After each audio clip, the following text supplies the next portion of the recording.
السلام علیکم دوستو، ایک فشر مین اپنے دوست کے ساتھ میکسیکو سے پیسیفک اوشن کی جانب مچھلیاں پکڑنے کی غرض سے نکلا۔ اس کا پلان تھا کہ وہ سمندر میں صرف ایک دن کا وقت گزار کر واپس اپنے گھر لوٹ آئے گا۔ سب کچھ ٹھیک چل رہا تھا، موسم بھی کافی خوشگوار تھا، مگر پھر وہ ہوا جس کا فشر مین اور اس کے دوست نے کبھی تصور بھی نہیں کیا تھا۔ اس مچھیرے کے ساتھ آخر ایسا کیا ہوا کہ اسے سمندر میں 428 دن کا وقت گزارنا پڑ گیا؟ آئے جانتے ہیں انفوٹینمنٹ فلیکس کی اس ویڈیو میں۔ دوستو، اس کہانی کی شروعات ہوتی ہے 17 نومبر سن 2012 سے، جب ایک جوز سلواڈر الورنگا نامی ایکسپرٹ فشر مین اپنے ایک دوست کے ساتھ میکسیکو کے علاقے کوسٹا ایزول سے پیسیفک اوشن کی جانب فشنگ کرنے کے لیے نکلتا ہے۔ یہاں ایک بات یاد رہے کہ جوز سلواڈر پہلے بھی اپنے کئی دوستوں کے ساتھ پیسیفک اوشن میں مچھلیاں پکڑنے جا چکا تھا، اور اس بار بھی یہ اپنے دوست کے ساتھ 17 نومبر سن 2012 کو پیسیفک اوشن میں مچھلیوں کو شکار کرنے جانے والا تھا۔ یہ دونوں اپنی ایک چھوٹی سی بوٹ پر سفر کے لیے روانہ ہوئے۔ ان کی بوٹ کا سائز 25 فٹ تھا، جس میں کوئی خاص لائٹ کا انتظام موجود نہیں تھا۔ مطلب یہ ہوا کہ رات کے وقت یہ بوٹ کسی کو دکھائی دینا ناممکن سی بات تھی، اور ویسے بھی جوز سلواڈر کا پلان بھی یہی تھا کہ وہ شکار کر کے رات ہونے سے پہلے ہی واپس اپنے گھر کو لوٹ آئے گا۔ یہی وجہ تھی کہ جوز نے اپنے ساتھ صرف خاص ضرورتی اشیاء کا سامان بھی رکھا تھا، جن میں مچھلیاں رکھنے کے لیے ایک باکس تھا، 70 گیلن گیسولین تھا بوٹ چلانے کے لیے، 16 گیلن پانی کی تھی پیاس بجھانے کے لیے۔ اس کے علاوہ جوز کے پاس ایک موبائل فون، ایک GPS ٹریکر،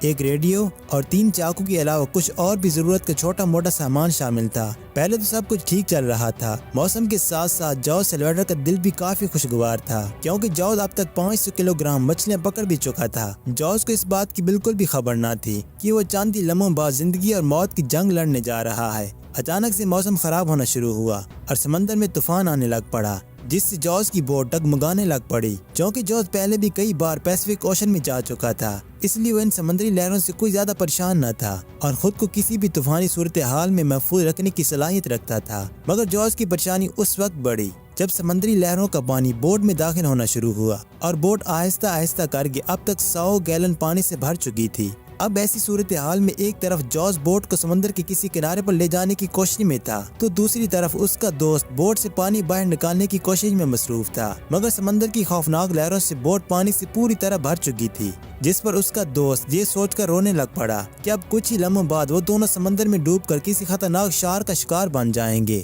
لیکن جوز کافی مضبوط دل کا انسان تھا، وہ اپنے دوست کو روتا دیکھ کر بھی اپنی بوٹ کو مسلسل سمندر کے کسی کنارے لے جانے کے لیے آگے بڑھاتا جا رہا تھا۔ لیکن جب طوفان حد سے زیادہ شدت اختیار کر گیا تو جوز اور اس کے دوست نے بوٹ میں موجود مچھلیاں رکھنے والے باکس کو خالی کیا اور اس میں چھپ کر بیٹھ گئے۔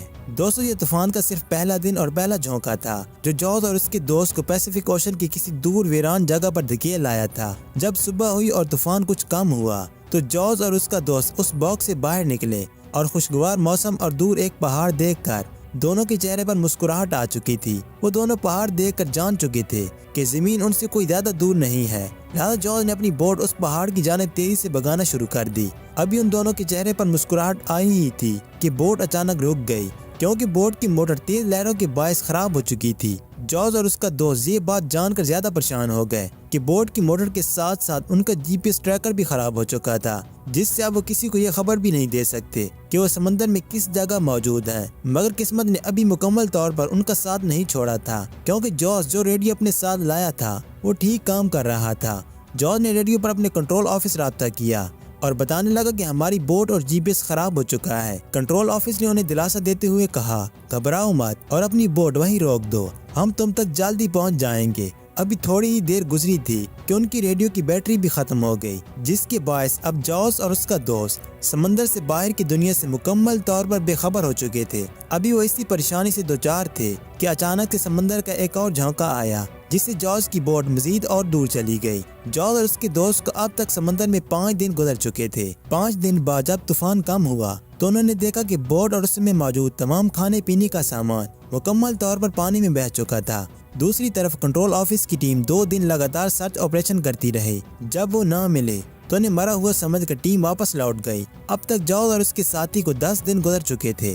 جب انہیں بھوک ستانے لگی تو وہ سمندر میں ہاتھ ڈال کر مچھلی پکڑتے اور اپنی بھوک مٹانے کے لیے اس سے کچا کھا جاتے۔ اسی طرح جب انہیں پیاس لگتی تو وہ سمندر کے کھارے پانی کی بجائے کچھوے کا خون پینے لگتے۔ 14 دن گزرنے کے بعد جب بارش ہوتی ہے تو جارج اور اس کا ساتھی بہت خوش ہوتے ہیں کیونکہ اتنے دنوں بعد انہیں خون کی جگہ صاف پانی پینے کو ملتا ہے۔ اب تک جارج کو سمندر میں 2 مہینے کا وقت گزر چکا تھا اور اس دوران وہ ایک زبردست شکاری بھی بن چکا تھا کیونکہ جارج مچھلیوں کے ساتھ ساتھ سمندری پرندوں کو بھی پکڑ کر کھانے میں ایکسپرٹ ہو چکا تھا، مگر دوسری طرف اس کا ساتھی مچھلی کا کچا گوشت کھا کھا کر اس قدر بیمار پڑ چکا تھا کیا وہ اپنی جگہ سے ہل بھی نہیں سکتا تھا۔ اور پھر ایسے ہی ایک دن جارج نے دیکھا کہ اس کا ساتھی نیند میں ہی مر چکا تھا۔ اپنا ساتھی کھونے کے بعد جارج اب سمندر میں بالکل اکیلا پڑ چکا تھا۔ وہ ڈپریشن کا شکار ہو کر کئی دنوں تک اپنے ساتھی کی ڈیڈ باڈی سے باتیں کرتا رہا اور پھر کچھ دن بعد جارج نے ہمت کر کے اپنے دوست کی ڈیڈ باڈی کو سمندر میں بہا دیا اور خوب رویا۔ اس سنسان سمندر میں اب جارج بھی خودکشی کرنے کا سوچتا ہے مگر اس کے اندر جینے کی چاہ اسے مرنے نہیں دیتی۔ ایک دن تک جارج سمندر میں دور دور تک مدد کے لیے دیکھ رہا تھا کہ اچانک اسے ایک بڑی شپ دکھائی دی۔ اس نے انہیں مدد کے لیے کافی پکارا مگر چونکہ جارج کی بوٹ کافی چھوٹی تھی اس لیے انہیں دکھائی نہ دی۔